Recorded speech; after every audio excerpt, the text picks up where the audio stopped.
কথায় কথায় বাংলা ছাড়, বাংলা কি তোর বাপ দাদার? আজকে সময় এসেছে, আজকে আমরাও বলতে চাই, কথায় কথায় মিম্বার ছাড়, মিম্বার কি তোর বাপ দাদা? তারা কি গাছ চুরি করেছেন, মাঠ চুরি করেছেন, রাস্তা চুরি করেছেন, পাথর চুরি করেছেন? কিন্তু যারা এগুলা করছেন তারাই আজকে ফতোয়া দিচ্ছে কিয়ামতের আগে নাকি জামাত ইসলাম ক্ষমতায় আসতে পারবে না। আলেমরা এক হলে জালেমরা পালাতে বাধ্য হবে। আপনি সুন্নি কিয়াম করেন, আপনি কিয়াম করুন, কিন্তু দিন কায়েমের ব্যাপারে আমার সাথে আসুন। এই নির্বাচনে ফয়সালা হয়ে যাবে যে বাংলাদেশ কি কোনো প্রভু রাষ্ট্রের গোলামি করবে, না স্বাধীন সত্তা নিয়ে স্বাধীনভাবে তারা তাদের দিন ধর্ম পালন করে মাথা উঁচু করে বিশ্বের দরবারে দাঁড়িয়ে থাকবে। আগামী নির্বাচনে তার একটি ফয়সালা হবে।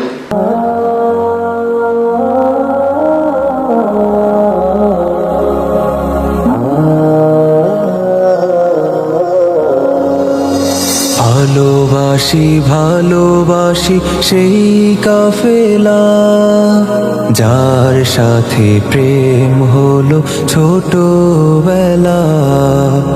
ভালোবাসি ভালোবাসি সেই কাফেলা, যার সাথে প্রেম হলো ছোটবেলা। ভালোবাসি ভালোবাসি সেই কাফেলা, যার সাথে প্রেম হলো যুগে যুগে ছোটবেলা। আলেমদের অবদানকে বাতিলপন্থীরা অস্বীকার করেছে। এই জায়গাটাতে আমরা অনেক দুর্বল। ব্রিটিশ আন্দোলনের বীজ বপন করা হয়েছিল দিল্লি শাহী মসজিদের বারান্দায় বসে।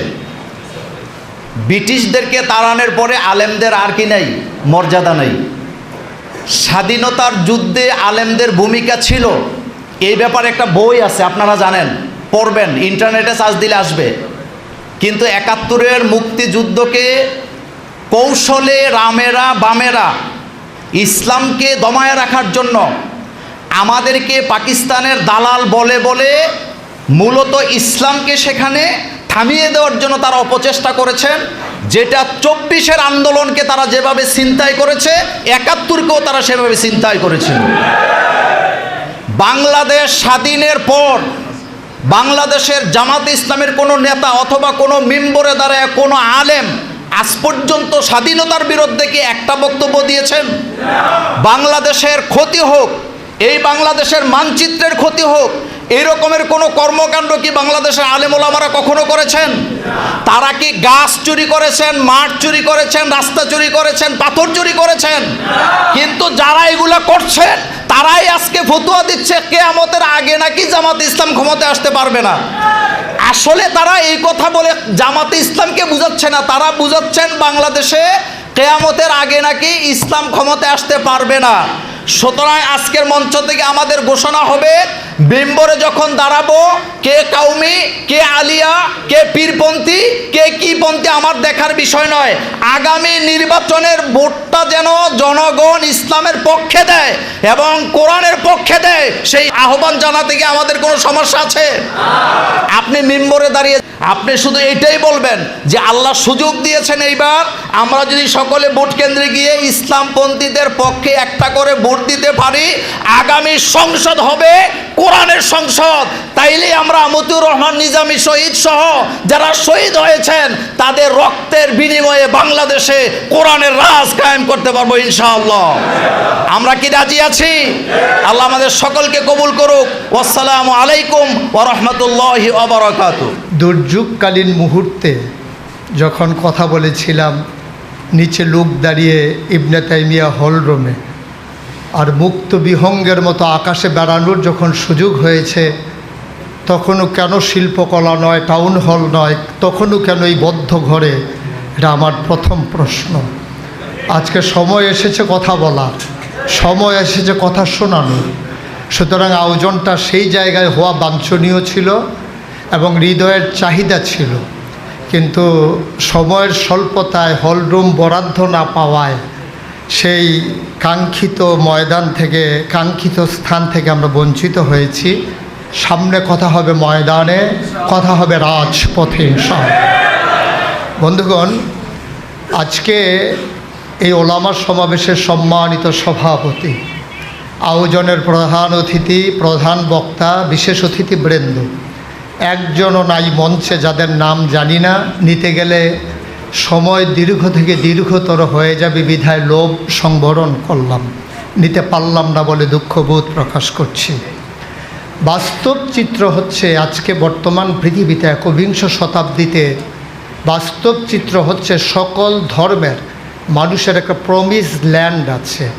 যেমন হিন্দুদের প্রমিস ল্যান্ড হচ্ছে ভারত, ইহুদিদের প্রমিস ল্যান্ড হচ্ছে ইসরায়েল, খ্রিস্টানদের প্রমিস ল্যান্ড হচ্ছে ভ্যাটিকান সিটি, আর মুসলমানদের যে প্রমিস ল্যান্ড হওয়ার কথা ছিল মক্কা মুকাররমা, কিন্তু সুচতুরভাবে সেই প্রমিস ল্যান্ড থেকে আমাদেরকে বিচ্ছিন্ন করে দেয়া হয়েছে।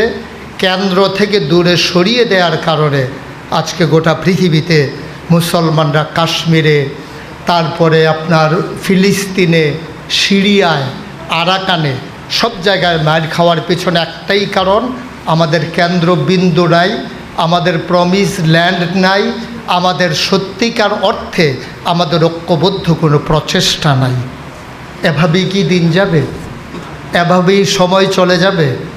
রাত যাবে, দিন ফুরিয়ে যাবে, বদলানোর কি কোনোই সুযোগ নেই?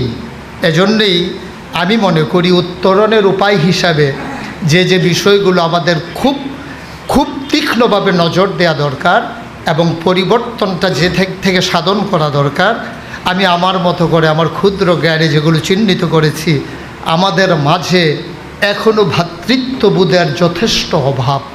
যদি আমি মনে করি আমার যিনি আল্লাহ, কাউমি ঘরানার যারা আলেম তাদেরও যদি প্রভু হয় আল্লাহ, যারা আমাদেরকে আমরা সুন্নি বলি তাদেরও যদি আল্লাহই তাদের রব হয়, তাহলে আমাদের যেমন নবী মুহাম্মদুর রাসূলুল্লাহ, আমাদের কিবলা যেমন কাবা, আমাদের দিন যেমন ইসলাম, আমাদের দিন প্রচারের আমাদের যে জীবন বিধান তা যেমন কোরআন, তাইলে কিবলা এক, কাবা এক, আমাদের দিন এক, আমাদের নবী এক, আমাদের ধর্মগ্রন্থ এক, তাহলে আমরা কেন অনেক? এটাই হচ্ছে আজকে সবচেয়ে বড় দুঃখের বিষয়। এক্ষেত্রে সবচেয়ে বেশি ক্রাইসিস পিরিয়ড ওভারকাম করছে ওলামায়ে কেরাম এবং মুসলমানেরা। কারণ হচ্ছে আমরা এখনও এক আল্লাহর বান্দা, এক নবীর উম্মত, এক কোরআনের অনুসারী, এক ধর্মের আমরা পথিক হয়ে এক হতে পারলাম না। কারণ ব্যক্তি স্বার্থর কাছে আমাদের বৃহত্তর স্বার্থ আমরা জলাঞ্জলি দিয়েছি। আমরা যখন দেখি সম্মেলনের পরে বলা হয় সম্মেলন দিয়ে দিন কায়েম হবে না, তখন আমাদের বুঝতে আর বাকি থাকে না কুচকুচ কালা হয়। তখন আমরা বুঝে নেই কুকুর ল্যাজ লাড়ে না, ল্যাজ তার কুকুর লাড়ে। আমরা তখন বুঝে নেই তাদের স্বার্থ হাসিল করার জন্যে, তাদের ভক্ত মুরিদের মনোরঞ্জনের জন্যে তারা ইসলামের বিরুদ্ধে কথা বলতেও তারা কখনো পিছপা হয় না। এটা হচ্ছে স্বার্থের কাছে নিজেকে বিকিয়ে দেওয়া। সুতরাং আমরা সুরত দেখেছি, সিরতের বড় অভাব দেখেছি। আমরা দেখেছি কিছু সুন্দর নুরানি চেহারা, আমরা দেখেছি কি সুন্দর লম্বা আলখেল্লা, কিন্তু আমরা দেখেছি তারা স্বার্থের কাছে বিক্রি হয়ে যায়। এজন্যই আল্লামা ইকবাল বলেছিলেন হাল তারা জাল হায়। এই হালটা হচ্ছে একেবারেই জাল। কেমন করে মানুষকে ধোঁকা দিয়ে অর্থ বাণিজ্য করা যায়, ব্যবসা করা যায়। এজন্য যারা নিজেকে বিলিয়ে দিতে পারে তারা এই জন্য দুনিয়াবাজ হতে পারে, কখনো তারা আখেরাতে কল্যাণকামী হতে পারবে না ইনশাআল্লাহ। বন্ধুগণ, এক্ষেত্রে আমাদের সবচেয়ে বেশি প্রয়োজন নিজেদের প্রতি রহম দিল হওয়া। ফাবিমা রাহমাতিম মিনাল্লাহি লিনতা লাহুম ওয়ালাউ কুনতা ফাজ্জান গালিজাল কলব লানফাদ্দু মিন হাওলিক ফা'ফু আনহুম ওয়াস্তাগফির লাহুম ওয়াশাবিরহুম ফিল আমর ফাইযা আযামতা ফাতাওয়াক্কাল আলাল্লাহ ইন্নাল্লাহা ইউহিব্বুল মুতাওয়াক্কিলিন। আমরা সেই ম্যাচটাকে যদি নিজেকে তৈরি করতে পারি, তাহলে আমরা কি পারবো? সকল ঘরানার ওলামায়ে কেরামকে সমুদ্রের মতো বিশাল হৃদয় নিয়ে আমরা এক মন ময়লাযুক্ত মানুষটাকে আমাদের বক্ষে ধারণ করে নিতে পারবো। ময়লা নিয়ে যখন সমুদ্রে ঝাঁপিয়ে পড়ে মানুষটা পাক হয়ে উঠে আসে, সমুদ্র কখনো নাপাক হয় না। আমরা হব বিশাল আকাশের মতো, আমরা হব বিশাল সমুদ্রের মতো। আমরা অভিভাবকত্বের জায়গায় আছি। আমরা যেহেতু বুঝে নিয়েছি দিন কাকে বলে, কেমন করে তৃণমূল পর্যায় থেকে রাষ্ট্রের সর্বোচ্চ পর্যায় পর্যন্ত দিন কায়েম করতে হয়, যেহেতু আমরা বুঝে গেছি, আমাদের দায়িত্বটাও বেড়ে গেছে। সুতরাং আমরা কাউকে দূরে সরিয়ে দেব না, আমরা আমাদের কাছে টেনে নেব। ভাবনা হবে সার্বজনীন, কোনো গণ্ডির ভিতরে আবদ্ধ নয়। গোটা বিশ্ব নিয়ে ভাবতে হবে, ভৌগোলিক অবস্থান বুঝতে হবে, কোন জায়গায় কি প্রেক্ষাপট কাজ করছে এ সম্পর্কে সম্যক ধারণা রাখতে হবে। সবচেয়ে বেশি যেটা প্রয়োজন, আমি একদিন থাকবো না। আপনারা দেখেছেন কি না, কখনো যখন কোথাও আগুন লেগে যায় তখন দেখবেন দ্রুত বেগে বাইরে থেকে বাতাস ছুটে আসে ওই আগুনের জায়গায়। আমি গবেষণা করলাম কেন এটা হয়। আগুন অক্সিজেন পুড়িয়ে দেয়, অক্সিজেনের অভাবের কারণে কখনো জায়গা শূন্য থাকে না, সেই অক্সিজেন দূর থেকে এসে দৌড়ে এসে সেই জায়গাটা পূরণ করে দেয়। আমি মনে করি যারা যেখানে নেতৃস্থানীয় আছেন, বিনয়ের সাথে মিনতি আমার, আপনি একদিন থাকবেন না, আমি একদিন থাকবো না। আমার মৃত্যুর পরে যেন জায়গা শূন্য না হয়ে যায়। প্রতিটি দায়িত্বশীল নাগরিকের দায়িত্ব পরবর্তী দায়িত্বশীল তৈরি করা। আমরা আফসোসের সাথে খেয়াল করে দেখেছি, আমরা যে যেখানে আছি মনে করেছি এটাই বোধহয় আমার আপন ঠিকানা, এখান থেকে মৃত্যুর আগ পর্যন্ত আমি যাব না। এটা নেতৃত্বের সার্থকতা নয়। নেতৃত্বের সার্থকতা হচ্ছে আমার জায়গায় অন্তত আমার অল্টারনেট, আমার বিপরীতে যেন 5 জন নেতা দাঁড় করিয়ে দিতে পারি। আমি মুশতাক ফয়েজি হারিয়ে যাওয়ার সাথে সাথে এই মঞ্চ কাঁপানোর জন্য 50 জন মুশতাক ফয়েজি দাঁড়িয়ে যাবে। এটাই হচ্ছে জীবনের সার্থকতা। তাহলে একটা চাইতে ব্যর্থতা আর কিছুই নয়।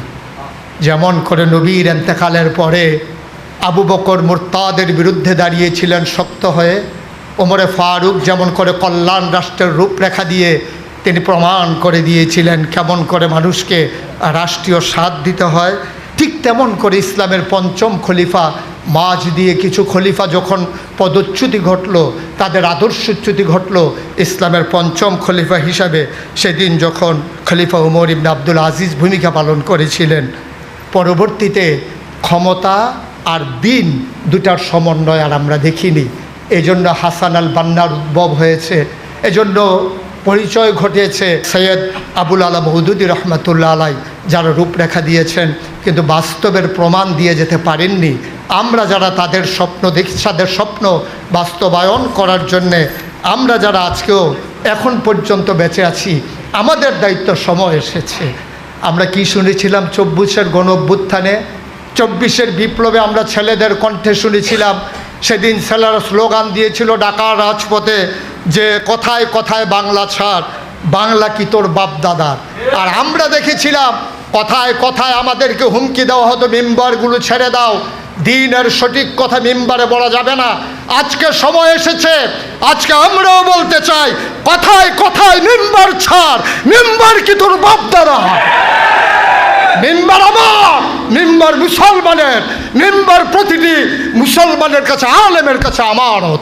সুতরাং যারা ছাড়িয়ে দিতে চায় তাদের 20 দাঁত ভেঙে দিতে হবে। মিম্বারে আমার পাকাপুক্ত হয়ে বসতে হবে। শুধু মসজিদের মিম্বার নয়, ওই সংসদের মিম্বারগুলো দখল দিতে হবে ইনশাআল্লাহ। আজকে এ পর্যায়ে এসে সবাইকে জাগিয়ে দেওয়ার জন্যে, নিজেকে শানিত করার জন্যে যদি এইভাবে বলি, জেগে উঠি, গর্জে উঠি, জাগিয়ে দেই জনতা, বুঝিয়ে দেই, শুনিয়ে দেই কোরআনের সব্বারতা। সকল ভেদাভেদ ভুলে গিয়ে মাথা উঁচু করে দাঁড়াও আজ, হবেই হবে, হতেই হবে প্রভুর দুনিয়ায় প্রভুর রাজ। সবাই মিলে এগিয়ে আসি, সবাই মিলে এগিয়ে যাই। পথ চলা কণ্টকাকীর্ণ, কখনো কুসুমাস্তীর্ণ নয়। এ কাটা মারিয়ে ক্ষত বিক্ষত হয়ে রক্ত পথ পাড়ি দিয়ে এগিয়ে যাব হেরা রাজ তুরনের দিকে। সবাইকে সালাম জানিয়ে আবারও দেখা হবে ময়দানে, কথা হবে কোনো এক মজলিসে, এই আশাবাদ ব্যক্ত করে, সবার জন্য দোয়া করে, সবার কাছে দোয়া চেয়ে আজকের মতো বিদায় নিচ্ছি। আসসালামু আলাইকুম ওয়া রাহমাতুল্লাহি ওয়া বারাকাতুহু। বাংলাদেশ ইসলামের বিপক্ষে সবচেয়ে বড় শক্তি আওয়ামী লীগ, ওদের সাথে আছে রাম বাম সব। কিন্তু সেই আওয়ামী লীগ জুলাই বিপ্লবের কারণে এখন দেশান্তর। তারা এখন নিজের নামে পরিচয় দেওয়ার সাহসও নাই। তারাই ছিল আমাদের সবচেয়ে বড় দুশমন, ইসলামের বিপক্ষ শক্তি তারা। এখন তারা যেহেতু নাই, তাহলে আগামীতে ইসলাম কায়েম করা কি কঠিন না সহজ? এই সহজ সুযোগটা করে দিয়েছেন কে? নিশ্চয়ই আল্লাহ। সুম্মা লাতুসআলুন্না ইয়াওমাইযিন আনিন নাঈম, নিয়ামতের ব্যাপারে আল্লাহ প্রশ্ন করবে। সুযোগ বারবার আসে না, যেহেতু আল্লাহ তাআলা ৫৪ বছর পরে এমন সুযোগ আমাদেরকে আর কখনো দেন নাই। সুযোগ এসেছে, এ সুযোগ এবার কাজে লাগাতেই হবে। আমাদের জন্য এই জুলাই বিপ্লব দিন কায়েমের একটি নতুন প্রত্যাশা জাগিয়ে দিয়েছে, সেটা হচ্ছে জনমনে ইসলামের প্রতি আকর্ষণ।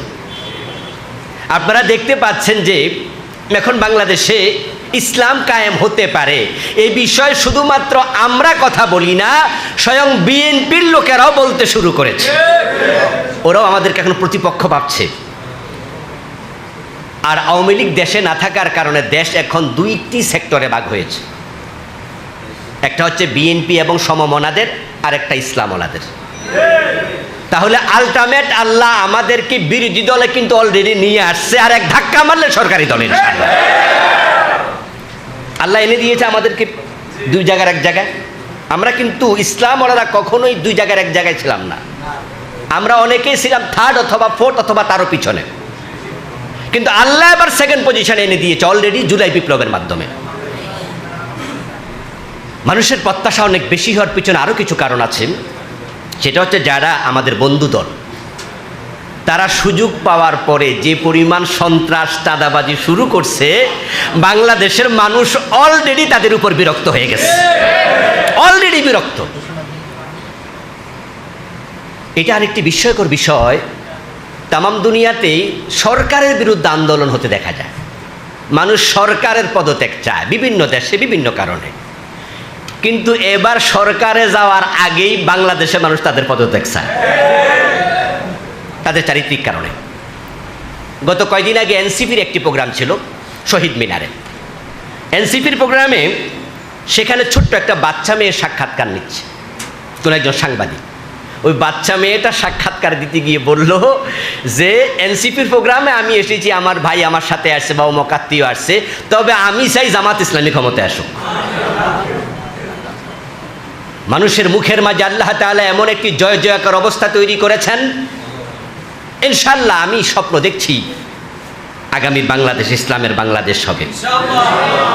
আর ইতোমধ্যে আপনারা শুনেছেন যে আমাদের বন্ধু দলের বর্তমানে সবচেয়ে সিনিয়র মোস্ট লিডার তিনি একটি বক্তৃতা দিয়েছেন, যে তিনি বলছেন যে আমাদের দল শরিয়া আইনে বিশ্বাস করে না।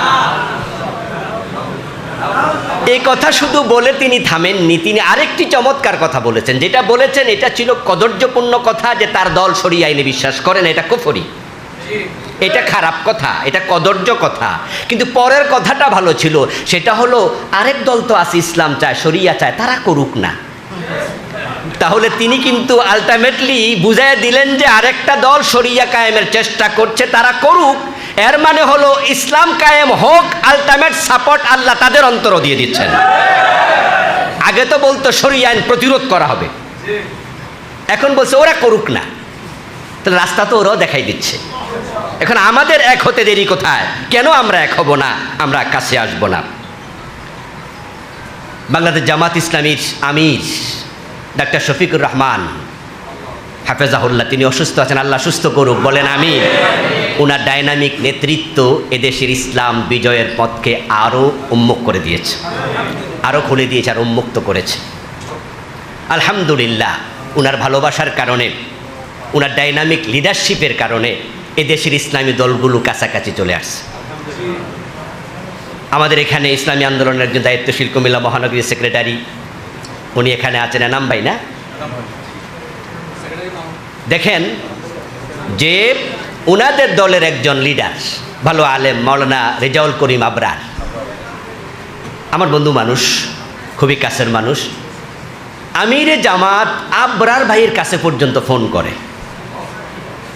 আবরার ভাই একাধিকবার আমাকে বলেছেন, ফখরুদ্দিন ভাইকেও বলেছেন, যার কারণে বাংলাদেশের ইসলামী দলগুলো এতটা কাছাকাছি এসেছে, আমরা আশা করছি নির্বাচনের আগে আমরা আরো কাছাকাছি আসব।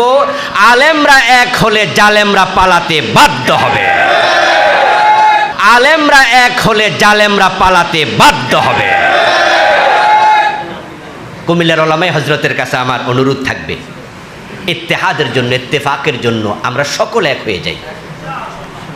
এবার আমরা কমপক্ষে এক হতে চাই। আল্লাহ সুযোগ দিয়েছেন। আমরা 54 বছরে ইসলামের পক্ষে এরকম উত্থান আর কখনো দেখিনি, আলেমদের এক হতে দেখিনি।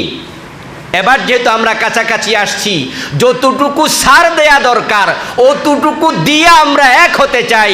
আমরা একটা স্লোগান ঘরে ঘরে পৌঁছাতে চাই, মাসলাক যার যার, ইসলাম সবার।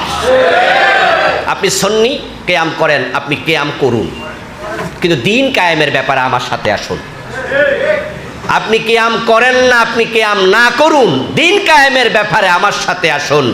আপনি আলিয়া না কওমি, কিয়ামি না লা কিয়ামি, এগুলো আমরা পাশে ঠেলে রেখে মাসলাক আলাদা থাকবে, আল ইত্তেহাদ মাআল ইখতিলাফ, এই সূত্র সামনে রাখতে চাই। রাজনৈতিক ঐক্য হয়ে যাক ইনশাআল্লাহ। আলেমরা যদি রাজনৈতিক ঐক্য তৈরি করতে পারে, আগামীতে মানুষ এত জনস্রোত বাদভাঙ্গা জোয়ারের মতো ইসলামের পক্ষে আসবে, যেটা হয়তো আমরা কল্পনাও করছি না। কিছুক্ষণ আগে একজন বক্তা বলেছেন, আলেমদের ঐক্য মানে হচ্ছে জাতির ঐক্য।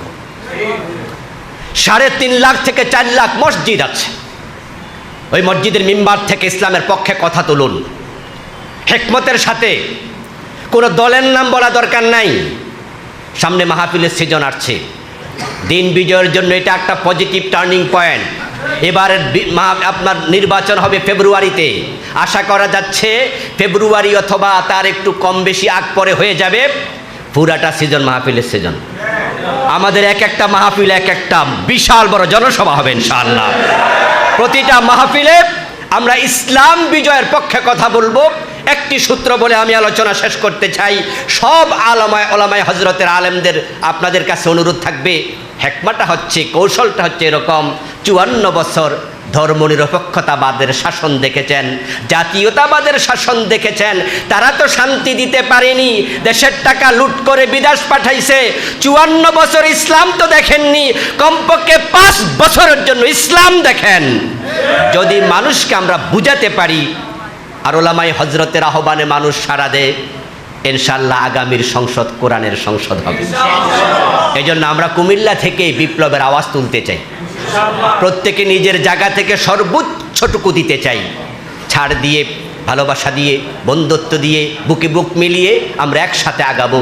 ইনশাআল্লাহ আগামীর সংসদ কোরআনের সংসদে পরিণত হবে। সে কারণে আমরা আশার আলো দেখছি যে সকল ইসলামী দল আজকে ঐক্যবদ্ধ হওয়ার জন্যে আপ্রাণ চেষ্টা চালাচ্ছেন। আশা করা যায় যে অল্প সময়ের ব্যবধানে সকল ইসলামী দলের ঐক্যবদ্ধ একটি প্ল্যাটফর্ম এবং আগামী নির্বাচনে একটি বাক্সের ঘোষণা আসতে পারে ইনশাআল্লাহ। এর মধ্য দিয়ে আমরা আগামী নির্বাচনে সকল অপশক্তিকে মোকাবিলা করে ইসলামপন্থীদেরকে বিজয়ীর আসনে আমাদেরকে সমাসীন করতে হবে। এই দায়িত্ব পালনের জন্যে ওলামায়ে কেরামকে অতীতের যে কোনো সময়ের তুলনায় শক্তিশালী অবস্থান বাংলাদেশে গ্রহণ করতে হবে। এই বাংলাদেশ, এটা আমাদের বাংলাদেশ, এটা শাহজালালের বাংলাদেশ, শাহ মাকদুমের বাংলাদেশ, হাজী শরীয়তুল্লাহর বাংলাদেশ, তিতুমীরের বাংলাদেশ, শাহ অলিউল্লাহর বাংলাদেশ, মুজাদ্দিদে আলফসানির বাংলাদেশ, শায়েখ আহমদ সিরহিন্দির বাংলাদেশ, হুসাইন আহমদ মাদানির বাংলাদেশ। এই বাংলাদেশ রবি ঠাকুর বঙ্কিমচন্দ্রদের নয়।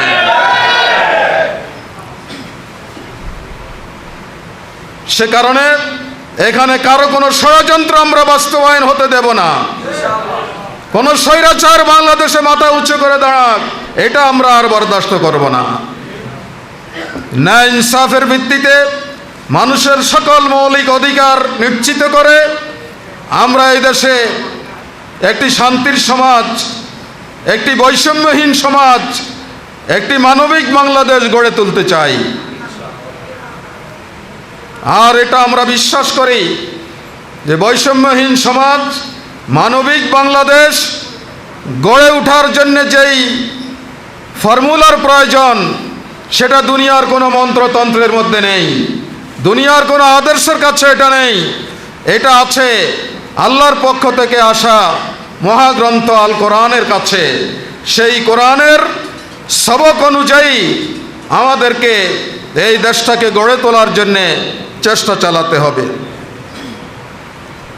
সম্মানিত ভাইরা, সেজন্যে কিছু করণীয় আমাদের আছে। আমি সেই বিষয়গুলো সংক্ষেপে আপনাদের সামনে তুলে ধরতে চাই। 1 নম্বর করণীয় হচ্ছে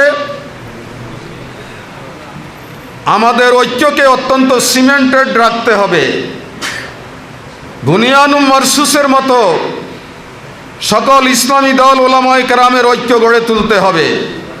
কারণ 5ই আগস্টের আগে ভারত এবং আওয়ামী লীগ চেষ্টা করেছিল 4 দলীয় জোটকে আলাদা করার জন্য, ভাঙার জন্যে। তারা এতে সফল হয়েছে। এখন আর 4 দলীয় জোটও নেই, 20 দলীয় জোটও নেই। আমরা ফেল করেছি এখানে। আর এখন ভারত আওয়ামী লীগ সহ তাদের প্রেতাত্মাদের টার্গেট হচ্ছে ওলামায়ে কেরামের মধ্যে যাতে কোনো ধরনের ঐক্য হতে না পারে, তারা যাতে এক বাক্সে ইলেকশন করতে না পারে, এটাকে ঠেকাতে হবে। এই ষড়যন্ত্র এখন চলছে। এই ষড়যন্ত্র মোকাবিলা করে আমাদেরকে আগামী দিনে বাংলাদেশের মানুষের মুখে হাসি ফুটাতে হবে।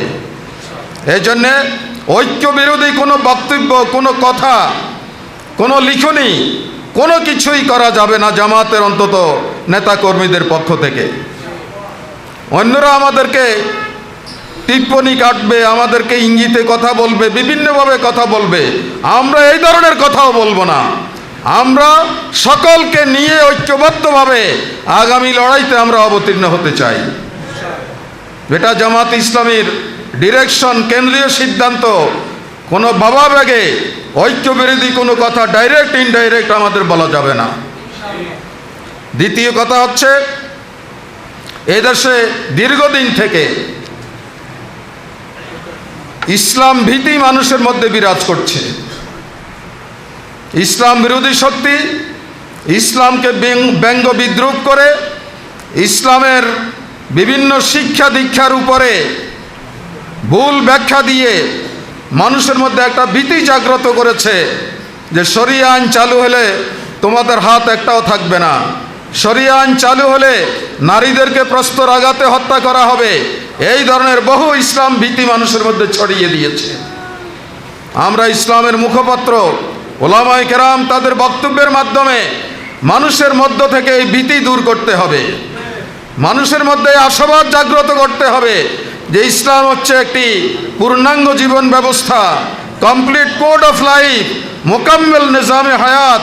ইসলাম যদি কায়েম হয় তাহলে মানুষ সব দিক থেকে নিরাপদ হবে, শান্তি স্বস্তি নিরাপত্তা নিশ্চিত হবে, মানুষের মৌলিক অধিকার নিশ্চিত হবে, অর্থনৈতিক জীবনে স্বয়ম্বরতা আসবে, সামগ্রিকভাবে এই দেশটি একটি শান্তির আবাসে পরিণত হবে। এটা ইসলামই পারে।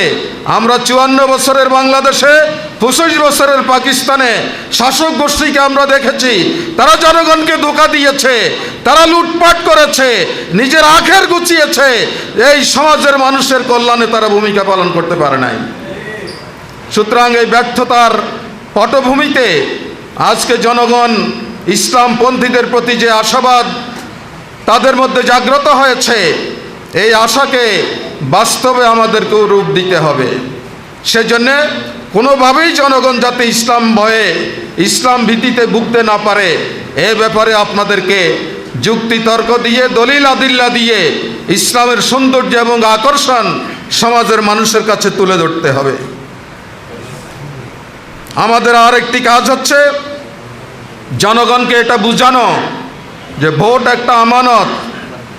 আপনি যদি সৎ লোককে ভোট দেন, তার সকল নেক কাজের সওয়াব কবরে আপনি পাবেন, বেঁচে থাকলে সমাজেও আপনি উপলব্ধি করবেন। আর যদি অসৎ লুটেরা, চাঁদাবাজ, চোর, গুন্ডা, বদমাশকে আপনি ভোট দেন, তাহলে তার সকল অপকর্মের গুনাহ আপনার আমলনামায় লিখা হতে থাকবে। এইভাবে ভোটের আমানত যাতে সঠিক পাত্রে মানুষ প্রয়োগ করতে পারে, অপাত্রে যাতে এটাকে না রাখে, এই ব্যাপারে মানুষের মধ্যে অনুভূতি জাগ্রত করতে হবে, মানুষের চেতনাকে জাগ্রত করতে হবে, মানুষকে সেই দিকে আমাদেরকে নিয়ে যেতে হবে। আমরা এদেশের মুসলমানরাই শুধু নাগরিক নয়, হিন্দু, বৌদ্ধ, খ্রিস্টান উপজাতি প্রায় 8% এদেশের নাগরিক। তারা যাতে এটা বুঝতে পারে যে জামাত ইসলামী যে ইসলাম কায়েম করতে চায়, ইসলামী দলগুলো যেই দেশ তারা চায়, সেই দেশ যদি হয়, তাহলে আমরা অমুসলিম দেশের চেয়েও আমাদের ধর্মকর্ম আমরা ভালোভাবে করতে পারবো, ভালোভাবে জীবন জিন্দেগি যাপন করতে পারবো। ইসলাম আমাদেরকে এক্ষেত্রে বাধা দেবে না। অমুসলিমদের মধ্যে এই আত্মবিশ্বাস, এই আস্থা আমাদেরকে আমাদের বক্তব্যের মাধ্যমে জাগ্রত করতে হবে। তারাও বাংলাদেশের নাগরিক, তাদের ভোট আর একজন মুসলিমের ভোট সমান। তারা যদি আমাদের পক্ষে না দাঁড়ায়, তাহলে আমরা একটা অপূর্ণাঙ্গতায় থেকে যাব। এই জন্য গোটা বাংলাদেশের 18 কোটি মানুষ সকলকেই আমাদেরকে আমাদের আদর্শ উদ্দেশ্যের দিকে আহ্বান জানাতে হবে, এর প্রতি মানুষকে আকৃষ্ট করতে হবে। আগামী নির্বাচনের ব্যাপারে আমরা ইতিমধ্যে বলেছি যে প্রধান উপদেষ্টার ঘোষণা এবং জুলাই সনদ, এটাকে পূর্ণাঙ্গ রূপ দিতে হবে, প্রয়োজনীয় পয়েন্টগুলো সেখানে যুক্ত করতে হবে এবং এই সনদকে সংবিধানের মর্যাদা দিতে হবে, সংবিধানের ভূমিকা তাকে অন্তর্ভুক্ত করতে হবে। এর আলোকে বাংলাদেশের সংবিধান রচনা করতে হবে, প্রয়োজনে গণভোট দিতে হবে। তারপরেও আমরা বাকশালের ওই বুকলেট নামক সংবিধানকে বাংলাদেশে আমরা বাস্তবায়ন হতে দেব না। নূতন দেশে দ্বিতীয় স্বাধীনতার প্রাক্কালে এই দেশ যাতে প্রকৃত অর্থে একটি সংবিধান লাভ করতে পারে, সেই জন্যে জনমত আমাদেরকে তৈরি করতে হবে, মানুষকে সেটা বুঝাতে হবে। আমরা নির্বাচনের আগে প্রয়োজনীয় সংস্কারের কথা বলেছি। সংস্কার যদি না হয়, তাহলে বাংলাদেশের জনগণ এই নির্বাচনে অংশগ্রহণ করবে না। জামাত ইসলামী নির্বাচন চায়, কিন্তু এই নির্বাচন হুন্ডা গুন্ডা বদমাশের নির্বাচন নয়, ভোট দখলের নির্বাচন নয়, কেন্দ্র দখলের নির্বাচন নয়, চাঁদাবাজদের নির্বাচন আমরা চাই না। আমরা চাই বাংলাদেশে অবাধে, সুষ্ঠু, নিরপেক্ষ এবং গ্রহণযোগ্য একটি নির্বাচন কেয়ারটেকার সরকারের অধীনে এই সরকার নিশ্চিত করবে। এটা আমরা এই সরকারের কাছে দাবি জানিয়েছি এবং সারা দেশে এই দাবির পক্ষে জনগণকে আমাদেরকে ঐক্যবদ্ধ করতে হবে। কোনো ধরনের প্রহসনের নির্বাচন বাংলাদেশে আমরা হতে দেব না। ভোট কেন্দ্র যদি কেউ দখল করতে আসে, গ্রামের সাধারণ জনগণকে নিয়ে প্রত্যেকটি ভোট কেন্দ্র আমাদেরকে পাহারা দিতে হবে, যাতে সুষ্ঠুভাবে জনগণ ভোট দিয়ে যেতে পারে। এই দায়িত্ব আমাদেরকে পালন করতে হবে। আমরা এই নির্বাচনে বাংলাদেশে জয় এবং পরাজয়ের ব্যারোমিটার হচ্ছে যারা গত 40 বছর ভোট দিতে পারে নাই তারা। এই যুবক তরুণরা এবার ভোট দিতে পারবে। 31 অক্টোবর পর্যন্ত যারাই 18 বছর বয়সে পৌঁছবে তাদেরকে ভোটার করা হবে, সরকার ঘোষণা দিয়েছে। আমাদের দায়িত্ব হচ্ছে কোথায় ভোটার আছে এই তরুণরা 18 বছর বয়সে পৌঁছলেই যাতে আমরা তাদেরকে ভোটার করতে পারি, সে ব্যাপারে আমাদেরকে দায়িত্ব পালন করতে হবে। এবার নূতন ভোটারের সংখ্যা হচ্ছে প্রায় 4.5 কোটি তরুণ ভোটার। এই তরুণদের কাছে আমাদেরকে যেতে হবে, তাদেরকে আশ্বস্ত করতে হবে, তাদেরকে বলতে হবে যে আমরা যদি ক্ষমতায় যাই তাহলে তোমাদের বেকারত্ব দূর করব, তোমাদের চাকরির ব্যবস্থা করব, সন্ত্রাস চাঁদাবাজি আমরা দূর করব। তোমাদের যদি চাকরি বাকরি না হয় তাহলে সরকারকে আমরা বাধ্য করব বেকার ভাতার জন্যে। তারপরেও তোমাদের অসহনীয় জীবন, এটাকে আমরা এখানে বরদাস্ত করব না। এভাবে তরুণ ভোটারদের কাছে যদি আমরা যেতে পারি, তরুণ ভোটাররা যে সিদ্ধান্ত নেবে সেই সিদ্ধান্তের পক্ষেই দেশের নির্বাচনে ফলাফল বেরিয়ে আসবে। এখন পর্যন্ত দলীয় ভোটার যা আছে তাকে আমরা এই পর্যন্ত যত জরিপ হয়েছে বিভিন্ন অ্যাঙ্গেল থেকে বিভিন্ন কোম্পানি শক্তি তারা জরিপ করেছে, সর্বশেষ জরিপ পর্যন্ত এই দেশে আওয়ামী লীগ, বিএনপি, জাতীয় পার্টি, জামাত ইসলামী, জাতীয় পার্টি, এই সকলের ভোটের যেই ফলাফল, এতে প্রায় 73 থেকে 74, 43 থেকে 40 থেকে 43% ভোট তারা প্রকাশ্যে বলেছে আমরা অমুক অমুক দলকে ভোট দেব।